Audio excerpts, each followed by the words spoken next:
Existem cada vez mais sinais que sugerem que nós estejamos no início de uma crise global de liquidez, ou seja, a disponibilidade de dólares suficientes para que bancos, entidades ou mesmo países possam arcar com as suas próprias dívidas em dólares, né, que é o que eu falo bastante nesse podcast. Então o que eu quero mostrar aqui são alguns dados, inclusive é uma continuação do vídeo de ontem, onde eu falei sobre toda a questão das vendas exorbitantes de bonds americanos, da dívida americana, e como que isso não é uma coisa que tem a ver com toda a narrativa de que agora está acabando o sistema do dólar, ou que ninguém mais quer a dívida americana, mas é o mais importante, o verdadeiro problema, na verdade, da alta dos juros desses bonds americanos não é questão da venda em si, fazendo o juros subir, mas o motivo central é a falta de dólares nesse sistema que força liquidações para que as entidades possam levantar caixa para poder se manter de pé. Então é essa que talvez seja a maior confusão de narrativas. Então o que existe é uma escassez severa de colateral de qualidade, ou seja, a caução, como eu sempre falo aqui no canal, né, você usa as dívidas americanas como toda a base do sistema. Então pensa como se fosse...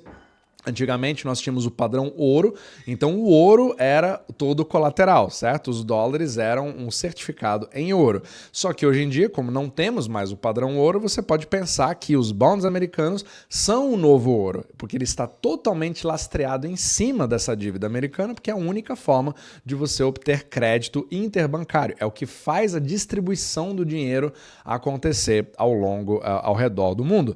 E ele está justamente em falta. Só que o sistema, ele depende mais da circulação, então a gente foca muito na questão de disponibilidade de quantidade de dinheiro. Mas mesmo que você tenha dólares, ou você veja, por exemplo, o M2 aumentando, né, que é uma das formas de você calcular isso, ele pode estar represado em alguns lugares justamente porque você está na defensiva. E a falta de circulação dele é que cria realmente o problema. E a disponibilidade do colateral também, né, que é o próprio bond, também está cada vez mais limitada. Ele não está circulando entre entidades. E aí, quando você começa a ter esse tipo de... É como se fosse um motor de um carro que está cada vez mais travado, você passa a ser forçado a liquidar o que você tinha. Então, muito do movimento que eu discuti ontem, que eu falei sobre o basis trade, onde você tem ali hedge funds que estão sendo obrigados a vender os seus próprios treasuries, porque estão começando a ter prejuízo nas suas operações, e isso acaba criando um efeito em cascata, fazendo com que você tenha uma venda gigantesca no mercado e que o preço dos bonds americanos caia, fazendo com que os seus juros subam. Então, essa falta de engrenagem no mercado que é exatamente o que eu quero falar hoje. Mas antes de entrar exatamente nos detalhes do assunto, obviamente, diante de tanta instabilidade que nós temos agora, fica muito difícil você escolher exatamente no que investir, mas principalmente qual que é o percentual do investimento que eu tenho que fazer em cada ativo. Se você tiver dúvida no seu próprio portfólio, nos seus próprios investimentos, a gente pode ajudar você com esse QR Code, basta você escanear ou usar o link da descrição abaixo. E ao mesmo tempo eu quero convidar a todos, né, que queiram entender exatamente o que está acontecendo com o sistema monetário. Estamos diante de uma mudança completa de paradigma, de como funciona todo o sistema do dólar, o que vai acontecer no futuro, mas principalmente como investir no momento de caos. E eu vou fazer exatamente sobre esse assunto, um masterclass gratuito no dia 15 de abril, às 20 horas, horário de Brasília. E você pode se inscrever aqui abaixo, simplesmente clicando no link também na descrição. Então, voltando aqui ao assunto, os bancos e os fundos, eles estão vendendo os bonds americanos, não porque eles querem ou porque alguém está tentando se livrar disso. Você pode até ter ali a questão política da China, etc., só que não é um volume que pode explicar tudo o que veio acontecendo durante essas últimas horas, né, ou dias, de toda essa volatilidade criada num mercado que não deveria ser volátil. Mas você percebe que as entidades estão vendendo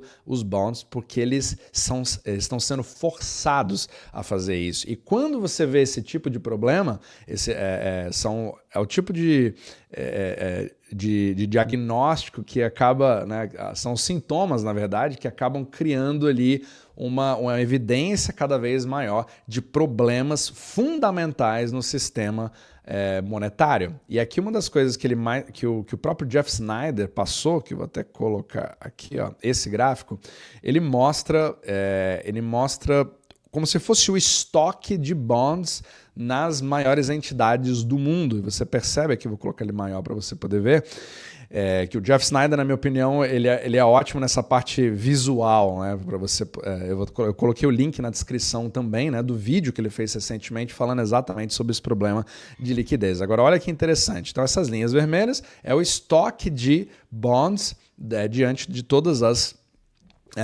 de todas as contas, né, principalmente internacionais, ou seja, nós estamos falando do sistema euro-dólar, os dólares fora dos Estados Unidos, que é a maior preocupação ali, que é o foco do Jeff Snyder, inclusive. E você vê que esse estoque despencou em março de 2020, que foi justamente a pandemia, e aí você teve uma reinflação com aquela injeção de dinheiro absurda que nós tivemos no meio da pandemia, e aí, não sei se você se lembra, mas nós tivemos a crise daquele Silicon Valley Bank, e dá uma olhada que exatamente nesse momento você tem uma grande queda no estoque de treasuries, que é exatamente o que compõe o balanço bancário. Então, se você tem uma queda grande no valor dos bonds e você tem uma preocupação em relação ao que vai acontecer no futuro, você cria uma instabilidade no colateral. E quanto mais instabilidade você cria no colateral, que faz parte do seu balanço bancário, mais frágil é o seu balanço bancário, o que faz com que aumente a chance de você ter uma quebra bancária, uma coisa que possa se espalhar. E é exatamente isso que nós estamos vendo desde ali de novembro de 2024. Olha a queda acentuada nesse círculo vermelho aqui, né, oval vermelho aqui no final.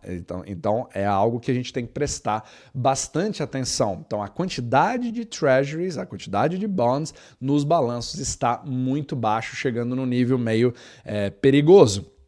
Só que aí fica aquela questão, um momento como esse deveria criar o que a gente chama de flight to safety, onde você tem uma quantidade muito grande de compras de bonds. Isso foi refletido, inclusive, no leilão que aconteceu ontem, que eu mostrei no meu vídeo anterior, que teve uma compra muito grande, principalmente externa, principalmente de estrangeiros no sistema euro-dólar, né? Teve uma demanda muito grande, mas mesmo assim ainda não está compensando a grande demanda que deveria ter. Só que acaba sendo contraditório, porque você precisa comprar, mas ao mesmo tempo você não consegue ter dinheiro para comprar porque você precisa usar colateral e aí você, entendeu? Você tem que vender os seus treasuries. Então pensa a seguinte coisa, os bonds americanos e o dólar é como se eles fossem o yin e o yang. Um precisa do outro imediatamente. Então você usa o colateral para poder obter dólares para comprar mais colateral, para obter dólares para poder comprar mais. E aí se você quebra esse ciclo, é o contrário. Ele cria uma espiral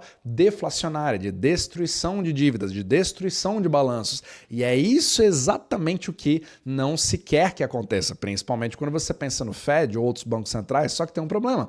O Fed não tem controle sobre essa parte. Ele tem controle dentro dos Estados Unidos. Você pode fazer programas como QE, como tentar injetar liquidez, fazer Fed swaps, várias outras coisas, várias ferramentas, mas elas são extremamente limitadas para poder evitar esse tipo de problema. Agora, o problema ele aumenta mais ainda com essa segunda parte que eu quero mostrar para você, que chama de Corporate Credit Spreads. O que significa isso? Você também, além de bonds do governo, você também tem bonds corporativos, ou seja, os papéis de dívida das empresas. Só que o problema é que os Estados Unidos estão no momento de uma recessão cada vez mais presente. Você vê pelos indicadores há muito tempo, inclusive o próprio Jeff Snyder fala disso há mais de 2 anos, o que não tem nada a ver com o que está acontecendo agora, né? Então, mesmo que nós entremos numa recessão oficial agora, isso não é uma coisa que veio porque o Trump deu uma de louco e colocou tudo que estava indo muito bem antes para virar uma recessão agora. Isso já está sendo construído há mais de 2, 3, 4, 5 anos. O Jeff Snyder argumenta que desde 2008 nós nunca saímos de uma, mas na verdade isso é um movimento coordenado, onde o crescimento não está acontecendo, não somente nos Estados Unidos, mas no mundo inteiro. E por que os corporate bonds são muito importantes aí? porque as empresas estão começando a ter cada vez mais risco de falharem nos pagamentos das suas dívidas. E esse índice que você está vendo nesse gráfico laranja, ele mostra o aumento do risco em relação a essas empresas começarem a parar de pagar, que é basicamente o spread, a diferença, né, do juro pago pelos bonds de empresas comparado ao mesmo juro feito pelos bonds americanos, do governo, né, que são muito mais seguros. Então, quanto maior for essa diferença, maior é o juro que é necessário cobrar desse bond para que alguém esteja disposto a pagá-lo, certo? Você tem que ter um retorno cada vez maior. Então, isso mostra claramente, você está vendo uma linha quase na vertical, mostrando que esses corporate bonds estão ficando cada vez mais inseguros. E o que isso significa? Por que isso é importante? Não somente pela dificuldade que muitas dessas empresas, das grandes empresas, vão ter em se refinanciar nesse ano, que é um dos eventos que vai acontecer agora em 2025, né, nos próximos meses, mas principalmente porque esses corporate bonds são usados também como colateral nesse sistema euro-dólar, na forma da distribuição. É uma das formas de obtenção de crédito de bancos. Mas quando você é um banco e você tem um corporate bond como colateral e o risco percebido nesse título fica cada vez maior, o que acontece? Você acaba tendo que se livrar dele, você cria mais instabilidade no mundo e você faz com que o risco aumentando retraia mais ainda a quantidade de bancos que não vão emprestar para pessoas normais como eu e você, ou fazer, né, a expansão monetária que é exigida num sistema de crédito como nós temos agora, ou você aumenta a quantidade de crédito ao longo do tempo, ou ele morre, porque você não consegue recircular isso na economia. Gostemos ou não, é assim que o sistema monetário funciona.